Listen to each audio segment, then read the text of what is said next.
শীতলকুচির এক ব্যক্তির মৃত্যুর কারণ নিয়ে ধোঁয়াশা, শোকের ছায়া এলাকায়। ঘটনাটি শীতলকুচির গোসেরহাট গ্রাম পঞ্চায়েতের আকরাহান মোড় সংলগ্ন এলাকার। জানা যায় মৃত ব্যক্তির নাম সাধু রায়, বয়স আনুমানিক 80 বছর।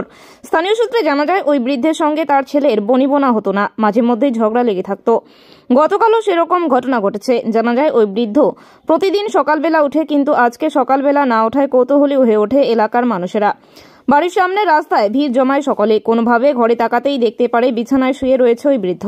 তারপরে ঘরে ঢুকতেই নজরে আসে ওই ব্যক্তির মৃত্যু হয়েছে। তবে বার্ধক্যজনিত মৃত্যু নাকি খুন, এই নিয়ে নানা প্রশ্ন উঠছে এলাকায়। তবে তার ছেলে রামপ্রসাদ রায় জানায় বাবার সাথে কথা কাটাকাটি হয়েছিল, কিন্তু কিভাবে এই ঘটনা ঘটলো বুঝতে পারছি না। খবর পেয়ে ঘটনাস্থলে পৌঁছায় শীতলকুচি থানার পুলিশ মৃতদেহটিকে উদ্ধার করে থানায় নিয়ে আসে। এই বিষয়ে শীতলকুচি থানার ওসি অ্যান্থনি হোরো জানান, একটি মৃতদেহ উদ্ধার করা হয়েছে। ময়নাতদন্তের জন্য মাথাভাঙা মর্গে পাঠানো হবে। ময়নাতদন্তের পর মৃত্যুর আসল কারণ জানা যাবে। তবে এই ঘটনাকে ঘিরে এলাকায় ব্যাপক চাঞ্চল্য ছড়িয়েছে। এখন দেখার বিষয় ময়নাতদন্তের রিপোর্টে কি আসে, সেদিকেই তাকিয়ে রয়েছে এলাকাবাসী। ব্যুরো রিপোর্ট, বিকল্প দৃষ্টি সংবাদ মাধ্যম।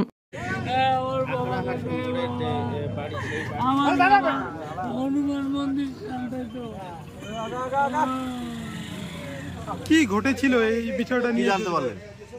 আমি জানতে পারলাম মোটামুটি 8:30টার দিকে আমাদের এখানে গ্রাম পঞ্চায়েত আছে চন্টুদা আমাকে ফোন করে বলে যে এখানে এই ঘটনাটা ঘটে গেল।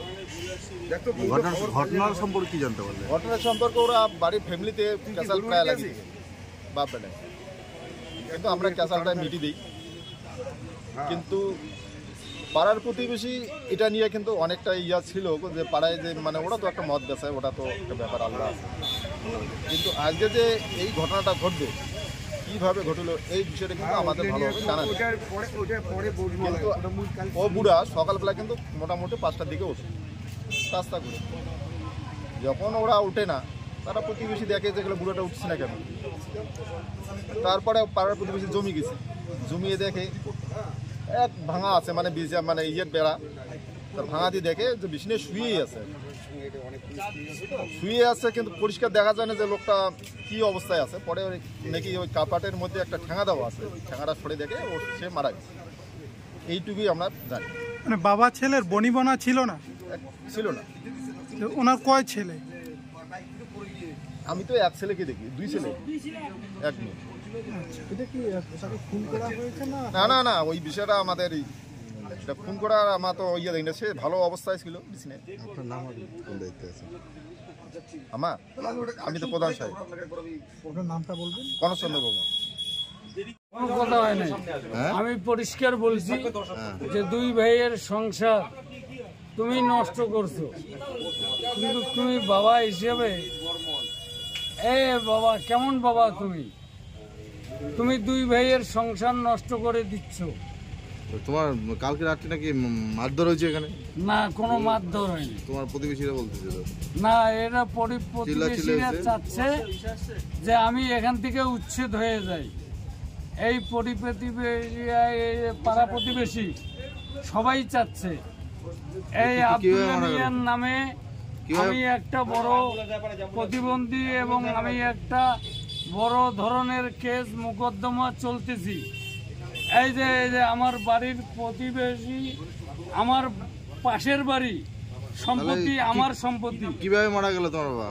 আমার বাবা নিজে আমার সাথে কথা বলতে গিয়া ঘরের মধ্যে ধাক্কা খেয়ে পড়ছে, এটা আমি গ্যারান্টি। ধাক্কা খেয়ে পড়লো, তারপরে কি হলো?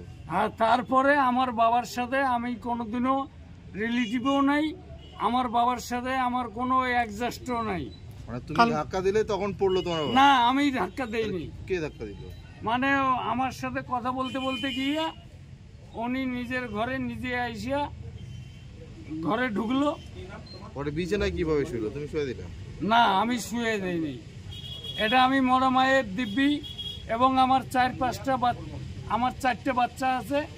আমি 4টে বাচ্চার কসম, এবং আমি এই হনুমান মন্দির তৈরি করছি।